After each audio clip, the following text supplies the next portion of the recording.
In the news tonight, Christmas is a time for many folks to spend with loved ones, but one West Virginia family remains without a little girl this holiday season. Kincaid had thrown the pitch to the batter, and his momentum took him this direction. The batter swung, and the line drive hit Kincaid in the head. The fire fee is now based on the square footage of a structure. For example, this home is less than 2,500 square feet, and that means this homeowner's fire fee now goes from $25 a year to $37.50. Police are investigating a shooting in Institute this evening. That shooting happened shortly before 6:30 this evening in the area of Marshall Avenue. Dispatchers say one person was reportedly shot in the hand. According to deputies, the suspects were driving a silver Dodge Magnum with chrome wheels. Police are investigating that incident. Smithers Police and West Virginia State Police are investigating how a woman was struck by a jet ski on the Kanawha River. The accident happened east of the Montgomery Bridge just after 4 this afternoon. Lieutenant James Bowles of the Smithers Fire Department said the victim had fallen off a jet ski just before being struck by another jet ski. Authorities have not released the name of the victim. A motorcycle accident in Lincoln County sends one person to the hospital. That accident happened on Patty's Branch Road near Ranger around 8 o'clock this evening.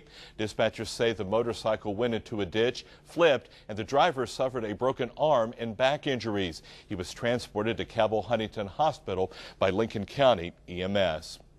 Early this morning, a house fire was reported in the Silverton area of Jackson County. According to 911 dispatchers, no injuries were reported at that fire. The cause of the blaze is not yet known. A burglary investigation in St. Albans leads to the discovery of a meth lab and the arrest of a husband and wife.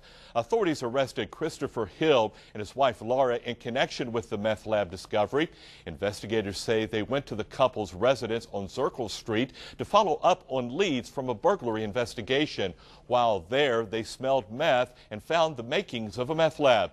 More charges may be forthcoming against other individuals in this case. One of 3 men who escaped from the Huntington Work Release Center last week was captured last night. Cabell County Sheriff Tom McComas says 25-year-old David Pop was apprehended in the Bluefield area by a task force in southern West Virginia. Pop will be charged with escape and transferred back to Huntington.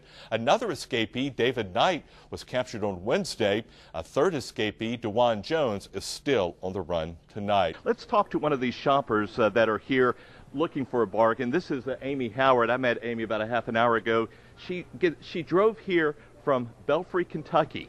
Yeah. Why? For the savings. I have 3 small children, and it's, when you can rack up and save some money, it's, it's worth the drive. Well, let's see how you did. Let's briefly go through. What kind of bargains did you find? I got the backyard grill for my little boy who's 2, and I got it for like half price. I saved like $30 on the claw over here, so I mean it's normally $80, and I'm getting it for $50 this morning. $17 I think on the dart tag, and that's for my nephews. They're gonna love it. So the savings really add up on Black Friday. So it was worth this. What was it, like a 2-hour drive up here? About an hour and a half. The roads aren't too bad, but yeah, it's definitely worth the trip. Yeah. And worth getting up this early. Yes. Yeah, I've been up since 2. All righty. Any more shopping? Yeah, I'll be out all day, I'm sure. Oh, bless your heart. Thank you, Amy, for joining us. And the crowds, like we said, are still coming in, checking out, trying to find those bargains. And we'll talk to some more shoppers coming up a little bit later. In the meantime, Jack, back to you. Anything you want me to look for you out here? Let me think about that. There probably is. Thanks, Gil. In the news tonight, Christmas is a time for many folks to spend with loved ones, but one West Virginia family remains without a little girl this holiday season. Today marks exactly 3 months since 3-year-old Aaliyah Lunsford went missing from her Lewis County home. Now, just in time for Christmas Eve, some concerned citizens held an indoor yard sale the last 3 days to help pay for the materials to make 2 large signs to put up on Interstate 79. They say they raised the majority of the money, but still need a little bit more, and that the FBI is supporting the project. Now, if you have any information that might help authorities find little Aaliyah, call the West Virginia Fusion Center at 1-866-WV-WATCH. The FBI is also offering a $20,000 reward for information. Governor Earl Ray Tomblin has ordered flags at state facilities to be lowered on Tuesday in honor of a West Virginia National Guard pilot killed in a plane crash earlier this week.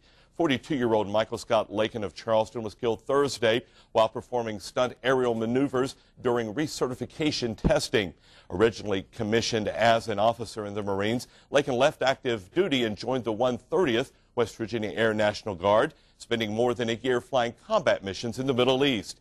Lakin was also a pilot for the Mountain State, flying West Virginia's King Air 350 and Cessna Grand Caravan planes.